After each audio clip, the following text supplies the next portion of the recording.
Hello friends, welcome to the study with Yanish. मेरा नाम है दानिश अंसारी। दोस्तों, अगर आप केवीएस के इंटरव्यू के लिए जाने वाले हैं तो वहाँ पे बहुत सारे बच्चे हैं जो ये 5 गलतियों को करते हैं और उनका नंबर कम हो सकता है। ठीक है, तो ऐसी 5 गलतियाँ इंटरव्यू में जो भूल कर भी आपको नहीं करना है, इसके बारे में इस वीडियो में बात करेंगे। ठीक है, तो इसमें आपको कोई मिस्टेक नहीं करना है। और क्योंकि यहाँ पे लड़ाई एक एक नंबर की, अगर एक भी नंबर आपका इंटरव्यू में कम होता है तो आने वाले जब टाइम आपका रिजल्ट आएगा दोनों इंटरव्यू का और जो आपने रिटर्न एग्जाम दिया है दोनों को मिलाया जाएगा, तो वहाँ पे बहुत अफसोस आपको देखने को मिल सकता है और आप यहाँ पे एक नौकरी से पीछे हट सकते हैं। तो ठीक है दोस्तों, मैं आपको ये बता रहा हूँ कि 5 गलतियां जो इंटरव्यू में हैं वो भूल कर भी आपको नहीं करना है, इसके बारे में हम बात करने वाले हैं। तो चलिए शुरू करते हैं कि हमें किस प्रकार से इंटरव्यू में कैसे कैसे चीजों को ध्यान रखना है और किन 5 गलतियों से हमें बचना चाहिए। सबसे पहली गलती के बारे में बात करेंगे तो यहां से आपसे एक क्वेश्चन पूछा जाएगा कि अगले 5 सालों में अपने आप को आप कहां देखते हैं। ठीक है, ये आपसे एक क्वेश्चन पूछा जाएगा कि अगले 5 सालों में आप खुद को कहां देखते हैं। तो आपको करना क्या है, यहां पे ये आंसर नहीं देना है कि अगले 5 सालों में मैं पैसे कमा के यहां पहुंच जाऊंगा, मैं ये गाड़ी ले लूंगा या फिर घर ले लूंगा या फिर यहां पे चले जाऊंगा या फिर मैं दूसरी नौकरी करने लगूंगा। नहीं, आपको करना यही है। आपका सिंपल सा यहां पे जवाब होगा कि अगले 5 साल में जो मुझे कार्य दिया गया है उस कार्य को मैं बहुत ही दृढ़ता और निश्चयता के साथ करूंगा और मैं खुद को बच्चों को और ज्यादा अट्रैक्ट तरीके से पढ़ाने का प्रयास करूंगा और बच्चों के भविष्य को बनाने के लिए अथक प्रयास मैं करता रहूंगा और अपने क्षेत्र में आगे भी जाने का प्रयास करूंगा और इसी क्षेत्र को मैं थोड़ा सा अपने लेवल से आगे बढ़ाने का प्रयास करूंगा और अपना जो मेरा बेस्ट है उस चीज को मैं यहाँ पे देने का प्रयास करूंगा। इस प्रकार आपका यहाँ पे आंसर हो जाएगा। ठीक है, आप इंटरव्यूअर को इस प्रकार से इसका आंसर दे सकते हैं। यहाँ पे आपको एक बहुत ही सुंदर सा मार्क्स मिलने का संभावना है। ठीक है, गलती नंबर 2 की बात करेंगे। अगर आपसे धर्म और राजनीति से कोई प्रश्न पूछता है तो आपको यहां से बहुत ही ज्यादा सतर्क रहना है और करना क्या है कि आपको किसी भी रिलीजन का यानी धर्म का और किसी पॉलिटिकल पार्टी का सपोर्ट यहां पे बिल्कुल भी नहीं करना है। करना क्या है, अगर आपसे पूछता है हिंदू मुस्लिम धर्म ईसाई में सबसे बेस्ट कौन है, तो आपको यही जवाब देना है कि चारों धर्म अपने आप में बेस्ट हैं, सबके तौर तरीके हैं और सबके मानने वाले हैं। ठीक है, और सब एक धर्म आपस में जुड़े हुए हैं। इस प्रकार से आप इसका आंसर दे सकते हैं। अगर आपसे किसी पॉलिटिकल पार्टी के बारे में बात करता है तो आपको करना क्या है कि उस पॉलिटिकल पार्टी के बारे में आपको सिर्फ और सिर्फ अच्छी बातें बताना है, कंपेयर करना है, ना कि सिर्फ एक ही के बारे में अच्छी बातें करना है।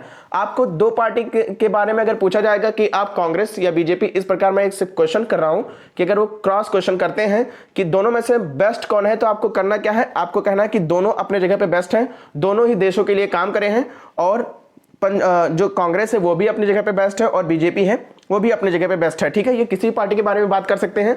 आपको क्या करना है कि 2-2 लाइन दोनों के बारे में अच्छे से तैयार कर लेना है और उसी चीज को वहां पे आपको, ठीक है, एग्जामिनर के सामने पेश कर देना है। गलती नंबर 3 की बात करेंगे तो बहुत सारे बच्चे होते हैं जिनको बैठने का वहां पे तरीका नहीं पता होता है।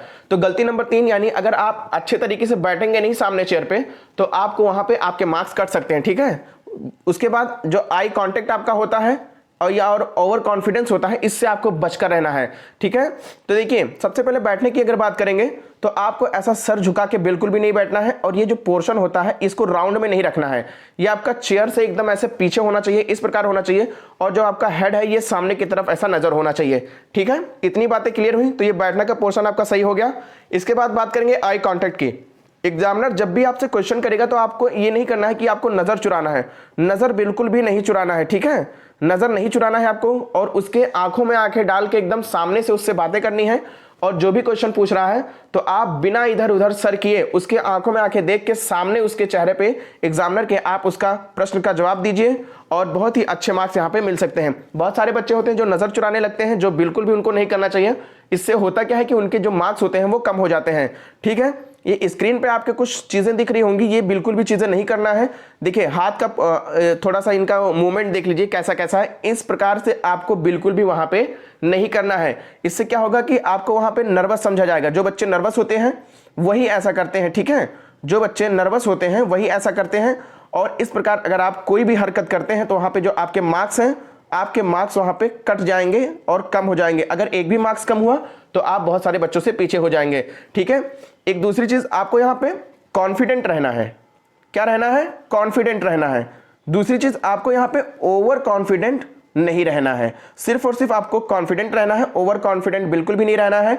बॉडी लैंग्वेज को एक बहुत ही सहज तरीके से वहां पे पेश करिएगा, क्योंकि उसी आपके बॉडी लैंग्वेज से उनको पता चल जाता है कि बच्चा नर्वस है या फिर कॉन्फिडेंस में है या फिर ओवर कॉन्फिडेंस में है। तो इस चीज पे आप भी ध्यान दीजिएगा। गलती नंबर 4 कि बहुत सारे बच्चे वहां पे जाते हैं तो अपने पर्सनल लाइफ के बारे में बातें शेयर करने लगते हैं। आपको पर्सनल लाइफ के बारे में बिल्कुल भी बातें नहीं शेयर करनी है, क्योंकि इससे क्या होता है कि आप सोचेंगे कि हम अपने पर्सनल लाइफ के बारे में बताएंगे कि हम सर बहुत ज्यादा गरीब हैं और हमारे घर में खाने के लिए पैसे नहीं है, कमाने वाला कोई नहीं है, ये सारी चीजें करना है। तो आपको यहाँ पे क्या होगा कि सिंपैथी जो होती है वो सिंपैथी यहाँ पे नहीं मिलती है, और सिंपैथी नहीं मिलती है बल्कि इसके बदले में क्या होता है कि जो आपके मार्क्स होते हैं वो काट लिए जाते हैं। ठीक है, जो आपके मार्क्स होंगे वो यहाँ पे काट लिए जाएंगे और इससे आप ही को नुकसान होगा। तो वहां पे पर्सनल लाइफ के बारे में बिल्कुल भी बातें आपको करनी ही नहीं है। दूसरी चीज बात करेंगे, तो दूसरी चीज इसमें बात करेंगे ड्रेसिंग स्टाइल के बारे में। ड्रेसिंग स्टाइल, बहुत सारे बच्चों को ड्रेसिंग स्टाइल का ही पता नहीं है कि वहां पे क्या पहन के जाना है। ठीक है, अगर आप सेलेक्ट हुए हैं, अगर आपको बुलाया गया है इंटरव्यू के लिए, तो आप ड्रेसिंग स्टाइल पे बहुत ज्यादा फोकस करिएगा, क्योंकि इससे और बॉडी लैंग्वेज पे आपका कम से कम कुछ नहीं तो 5 से 6 नंबर आपको यहीं से मिल जाएंगे। ठीक है, अगर ड्रेसिंग स्टाइल आपका बेस्ट नहीं होगा तो आपके वहां पे मार्क्स कम हो जाएंगे। ठीक है, ड्रेसिंग स्टाइल की अगर बात करें तो आपको फॉर्मल पहन के जाना है। ठीक है, आपको वहां पे फॉर्मल पहन के जाना है। फॉर्मल शूज रहना चाहिए आपका, फॉर्मल पैंट रहना चाहिए, फॉर्मल शर्ट रहना चाहिए। कोशिश करिएगा कि लाइट कपड़ा पहन के जाए वहां पे। ठीक है, यानी शर्ट जो है ये लाइट होनी चाहिए, पैंट डार्क होना चाहिए, और हेयर्स जो है वो बहुत छोटे छोटे होने चाहिए। ठीक है, हो सकता है अगर हो सके तो लगभग सब लोग क्लीन शेव करके ही जाएं। ठीक है, ये बॉयज के लिए बता रहा हूं मैं। और शूज जो है वो भी फॉर्मल होना चाहिए। ठीक है, लड़कियों के लिए क्या है कि उनको क्या करना है, सिर्फ और सिर्फ अगर साड़ी पहन के जाएंगे तो ये इंटरव्यू के लिए एक बेस्ट ड्रेस माना जाता है। लड़कियों को साड़ी पहन के जाना है, और जो लड़कों की अगर बात करेंगे तो यहाँ पे उनको क्या पहन के जाना है, फॉर्मल शूज पहन के जाना है। ठीक है, तो दोस्तों यही चीज आपको बताना था कि आप जो 5 गलतियां हैं ये भूल कर भी आप ना करें, क्योंकि इससे क्या होगा कि आपके जो मार्क्स हैं वो कम हो जाएंगे। ठीक है, और अगर मार्क्स कम हो गए, एक नंबर की यहाँ पे लड़ाई है, क्योंकि इस बार क्या हुआ है, अगर कम मार्क्स वाले बच्चों को भी बुलाते हैं तो क्या होगा कि वहां पे जो 140 वाला बच्चा रहेगा और कम मार्क्स वाला बच्चा रहेगा, दोनों को बराबर हो जाएगा।